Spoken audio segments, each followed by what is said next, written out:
안녕하세요. 성형외과 전문의 정현익입니다. 코를 1, 2년마다 재수술해야 된다고요. 그런 소문 많이 들었다고 얘기를 해요. 어떻게 하죠? 코 성형하신 분들 생각보다 많으시거든요. 동양인의 경우에는 골격구조상 중안면이 낮고 코가 발달되어 있지 않는 데다가 뼈와 연골이 작아서 코가 낮고 퍼져 있는 형태인 경우가 많거든요. 이러한 점을 교정하기 위한 수술이 코 성형 수술이다 보니까 수술로 아름답고 멋진 코를 만드시는 분이 정말로 많습니다. 근데 코를 10년도 아니고 1, 2년마다 재수술해야 한다고요? 결론부터 말씀드릴까요?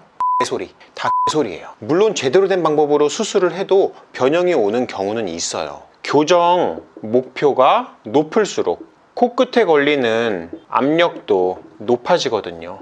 이 때문에 충분한 지지력을 만들어도 지속적인 근육의 움직임 등 자극으로 인해서 코끝이 떨어지기도 해요. 그래서 코끝을 약간 과교정하는 경향이 있어요. 뭐 그런 얘기 있잖아요. 수술 직후에는 약간 화려한 느낌이 나야 나중에 자리 잡으면 예쁘다. 하지만 이것도 꼭 맞는 얘기는 아니에요.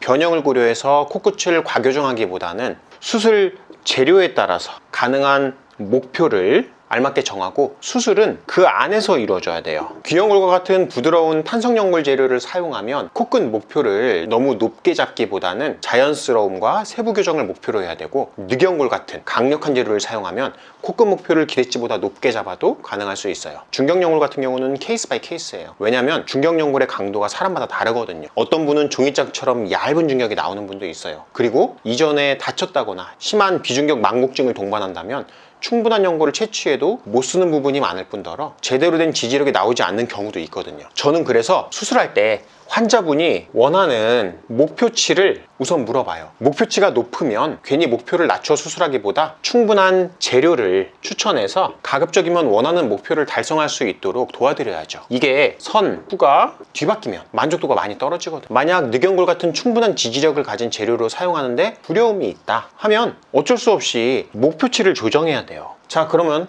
문제는 어디서 생기나? 왜 1, 2년마다 재수술을 해야 한다는 헛소리가 일반화되었나? 첫 번째, 환자분이 현실과 타협을 못하는 거예요. 알맞은 재료를 채취해서 쓰는 건 싫고 높이는 나와야 되고 자꾸 불가능 속에서 갈등을 하니까 문제죠. 돼지코 되면서 코는 오똑하고 화려하게 만들어 달래요. 뭐 수술한 코 아니라고 뻥칠 수도 있고, 저도 그게 좋은 건 알겠어요. 자가늑연골은 쓰기 싫은데 구축이 잔뜩 온 코를 변형 안 오게끔 교정해 달래요.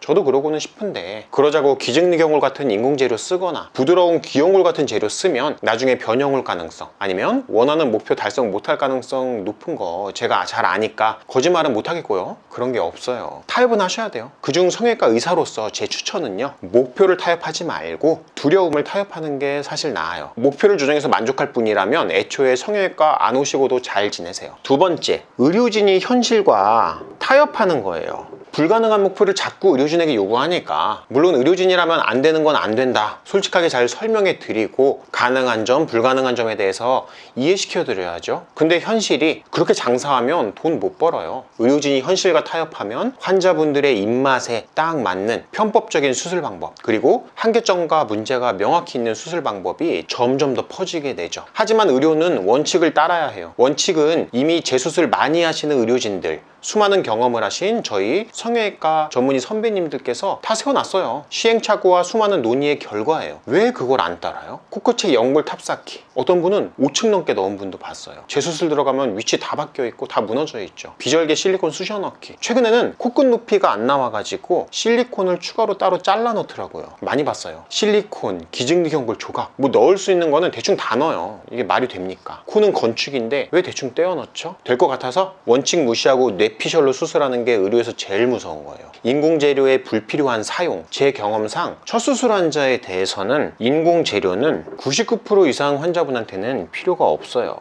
안 써도 될 걸 왜 써요? 그리고 문제가 생길 가능성이 있는 걸 불안하게 왜 써요? 제가 이런 걸 어떻게 알고 이야기하겠어요? 장기적으로 변형이 와서 재수술하려고 많이들 찾아오시니까요. 의료는 임상실험이 아니에요. 본인을 임상실험의 대상으로 넘기지 마세요. 하나만 기억하세요. 의사는 현실과 타협하지 말고 환자는 현실과 타협하세요.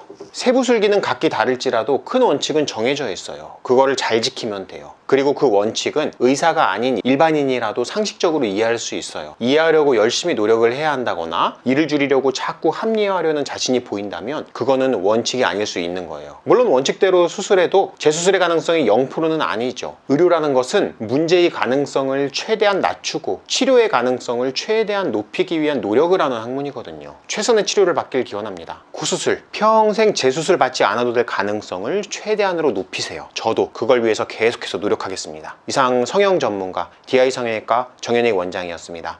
감사합니다.